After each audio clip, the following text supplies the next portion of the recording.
All right, so here we are. So every dog is the same, right? It doesn't matter, pit bull. This is a six different species of different breeds of dog, and of course a beautiful collie, Dill.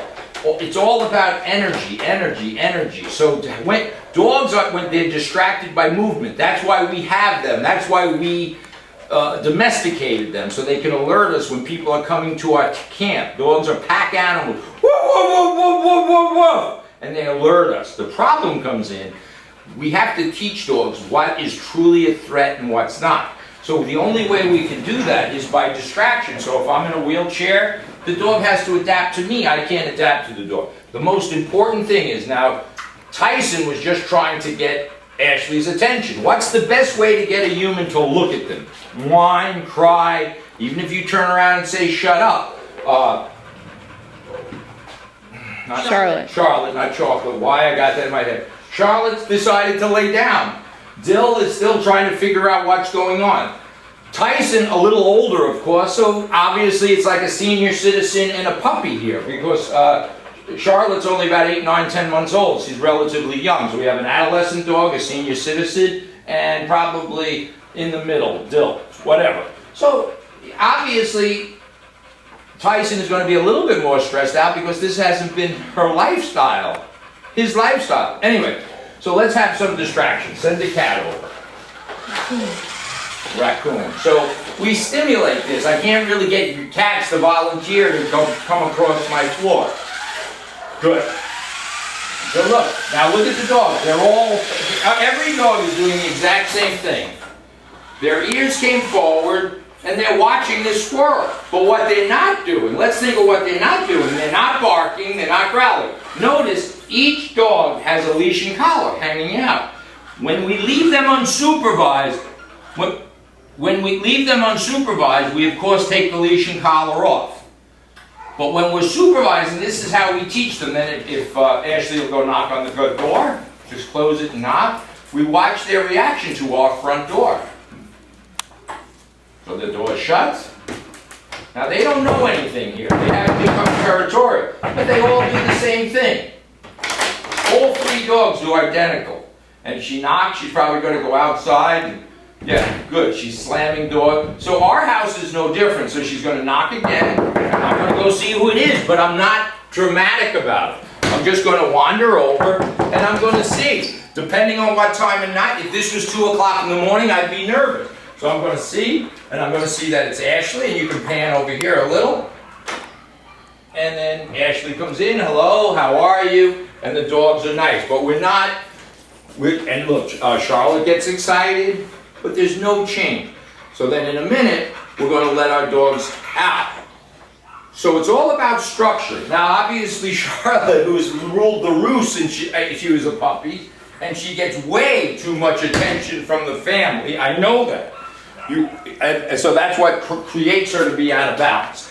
So I'm going to let Charlotte out. I come here, but she can't come out without permission. There's nothing wrong with that. That's how dogs get hurt. They act on their own impulses. Okay, Charlotte. And I come out, and I sit. Good girl, Charlotte. And I love.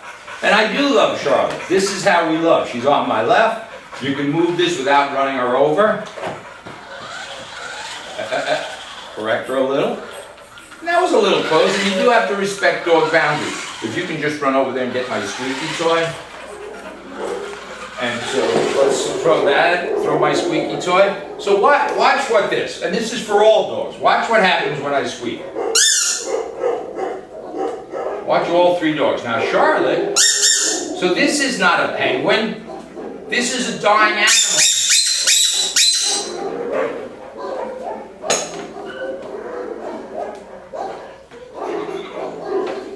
Good girl, Charlotte. So I want to give her permission. I have to give her permission to kill the dying animal.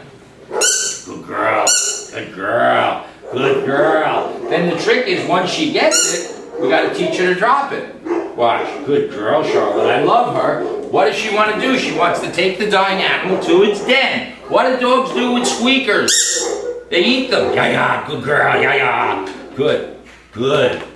All right. Good girl. So the point of the matter is, if she picks something up, good girl, Charlotte, good. So I'm gonna let her go, free time, good girl. Good, now somebody came in, who's there? Huh? Talia? Who's, oh, Jim. I'm looking for you. You usually have that little black step stool, that ladder. I don't know where it is. Oh, Jim, right next to the door. Right over here. Right Through this door. All right. So watch how we have company coming in. Watch all the dogs. Now she wants to kill our rabbit. Go ahead and move it. So we adjust the activity here. Do you see it? Oh, there's a little, you mean, he meant the black one. Yeah, is it mute? It might be. Sorry.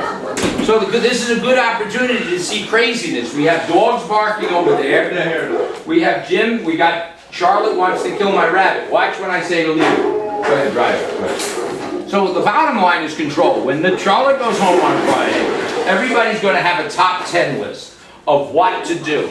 The more you deviate, the more the dog will regress. Right now, you're starting with a fresh slate. Look at how wonderful this is. Who's the #1 victim of dog bites behind children? Construction workers, plumbers, electricians, carpenters, because they're coming into what they perceive, the dogs think is their territory. They're usually carrying something. Dogs see it a very kind of black and whitish, and they hear noises.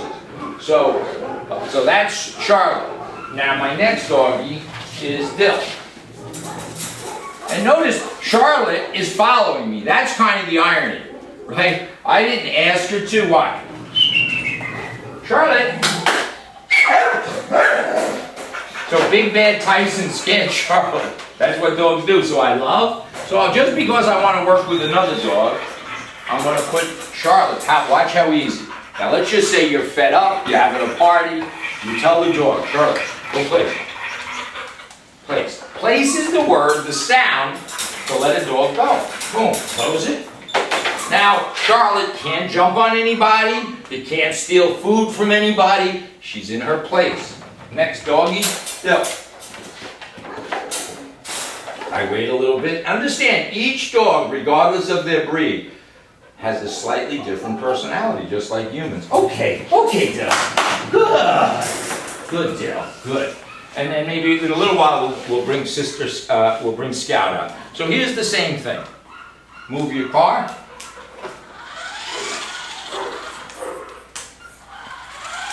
So Dill is just trying to figure things out. I'm going to sweep. Watch my other two dogs. They do the similar thing, right? They're not sure. So I love good behavior, and I correct bad behavior. So it takes them a while to adapt. But if I don't stay on top of it, in a day from now, they'll be chewing these things apart. So everybody, all three pet owners, have a great opportunity to start keeping the dogs, as I said, from shaping their behaviors. Move your car a little bit. Go ahead. Now, if I encourage this, she'd probably pick it up and start chewing it. All right, that's great. So, the same thing. Her problem is, Dill, kind of like Charlotte, they learn to bark. And by barking, they control their life. And to some degree, Tyson, ironically, they're all the same. So I'm going to tell Dill to go back to her place. This place. Go place. Go place. Go place. Look. She sees herself in the window. Go place. Good. So it took her a minute to figure that out, but I'm not yelling and screaming. So I didn't even get up, right? But she started coming here. She's not used to this in here. She saw a reflection, not her. And then she went in, she balked a little bit. Now we have Tyson. We look at his behavior. He's not looking at it. He's a little pissed off. There is a point where they can't control their environment. So, call it a temper tantrum, call it whatever you want. It's kind of funny, right? So, I have a grandson like this, right? He didn't get ice cream, so he's not coming out. So I'm going to take my leash, I'm going to make a sound. Good, Tyson. Good. So again, nothing changes. Hi, baby. Love good behavior. Use my toy, my rabbit. Same behaviors. I'm going to squeak my squeaky toy.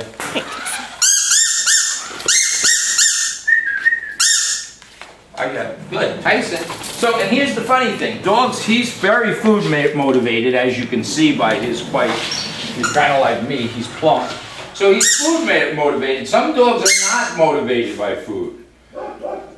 Some dogs are motivated by play. All dogs are motivated by something, just like humans. So, good girl, boy. So I love good behavior. Leash and collar is always on. This leash and collar, the one we give you. Go knock on the door. I'm relaxed. Ears are up. Good. Good. There's no drama. In fact, if somebody comes and they were afraid of dogs, Tyson, go place. Go place. Go place. Go place. Oh, jeez. Good place. Help. All right, then come in. And that's how we roll. So we're going to get a top 10 list. We're going to do, obviously, we're only a little over halfway through. Everything's going the way we want it to go. Meaning, we're not looking for big things. We don't care if they jump through a ring of fire. We want to make sure they're balanced. And at some point, as long as their needs were met, they all had an opportunity. And they all play all day. So there's no guilt. There should never be guilt, I feel bad, about a dog. It's like feeling bad a bird goes into a nest. We don't feel bad about that. Crates are dens for dogs. They might not look like it to humans, but dogs need you. We wear sneakers, we all go into a bed, we go under the covers. This has been a good training day.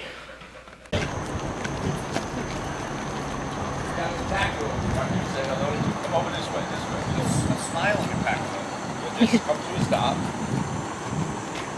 That's where you sit. You come by me, please. How are you? Good, how you doing? Good. Good, good. This is how we roll. High five. So this is what we want. We want a change in energy. And the dog needs to be balanced. This is perfect. And we're going to work on this a little bit more inside. So it's not only inside, it's outside. But it's leadership that makes this happen. Not a lot of talk, not a lot of eye contact, not a lot of bending down. Dog's down no matter what's happening within reason. Now if somebody comes over and pets Tyson pets him, and he's got an ear infection and he bites the person, oh well, sorry about that. Good. Good. So one of the tricks here is to give the dog confidence in himself by doing weird things and getting him environments that make noises that are different than what he's used to. The premise always is though we are in charge, the human, because it's a pack animal without its natural pack. So we have to be in charge. We keep our leash and collar on. We love the leash and collar always has to be on, whether you're inside, outside, while the dog is under your supervision. And we develop his confidence just this way. We move, he moves. He can't pull us around. We never want to be tense. Tension creates anxiety in the dog. So he's happy, this is fun for him. So we don't need to go to an agility park. We have one all over our world. Let's go this way. Good. Good. This will be a little unsteady. Let's see how he does with this. Good boy. Good boy. So he has all the confidence in the world there. I ask him to sit. Tyson, sit. If he doesn't, sit. I give a little correction. Sit. Then I love him. So everything has to be happy. Tyson, sit. You can't let him pull you. Left foot, dog moves.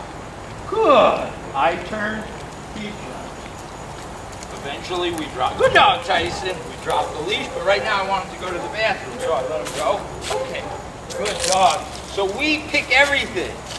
He doesn't decide where to go. You can see that he's very happy. He's actually happier.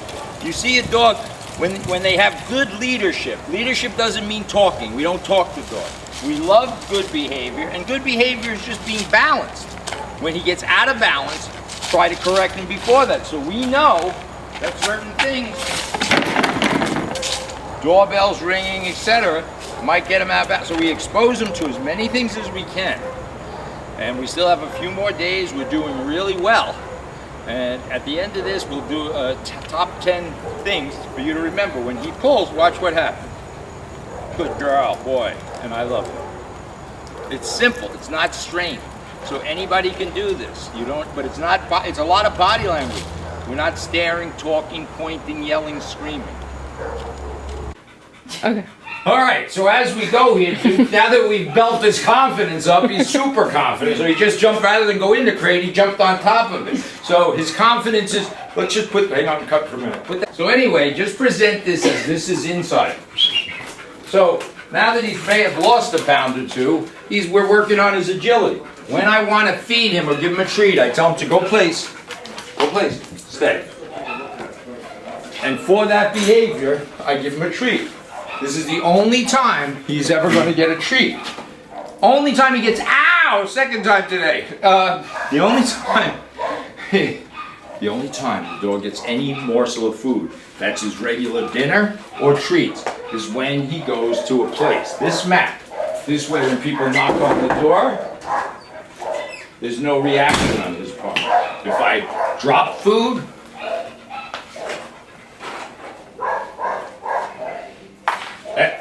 he can't get it. He gets food. If this was feeding time, I put the food on his mat. Just think of how simple your life will be. Get back. Get back. Go place. Go place. Good. You made a little mistake. Now I'm going to give him this treat.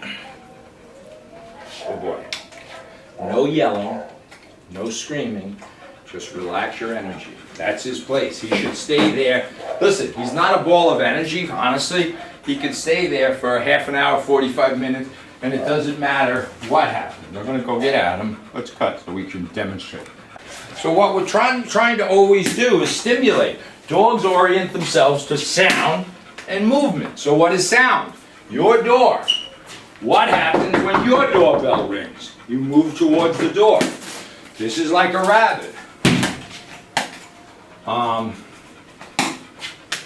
If I want him off, okay, good boy, I release him. Okay, boy, good boy, Tyson. I release him. See how simple this is? Good boy. Now he can play. Hang on, sorry.